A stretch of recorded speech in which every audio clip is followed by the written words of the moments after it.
Figure. அங்க என்ன பார்வை? சந்தேகப்படுறியா? ஆமா, சந்தேகம் தான் படுறேன். உனக்கு போய் அந்த சேலையை வாங்கி தரலான்னு பார்த்தேன் பாரு. என்ன அடிக்கணும்? சாரியா?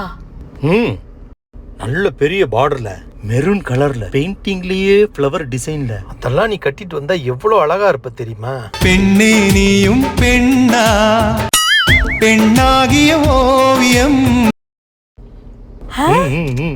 அந்த ஒரு செகண்ட்ல அந்த பொண்ணு கிராஸ் பண்றதுக்குள்ள சாரியில இவ்ளோ டீடைல்ஸ் நீங்க கவனிச்சிருக்கீங்க. அப்ப நீங்க அந்த பொண்ணு கட்டியிருந்த சாரியை தான் பாத்தீங்க? அம்மா அம்மா, அந்த பொண்ணை பார்க்கல. இல்லவே இல்ல இல்ல. அந்த பொண்ணு சாரி கட்டல, சுடிதார் போட்டு இருந்துச்சு. நீங்க நம்ப மாட்டீங்கன்னு தெரியும், அதுக்கு தான் போட்டோ எடுத்து வச்சிருக்கேன். பார்க்காத என்ன பார்க்காத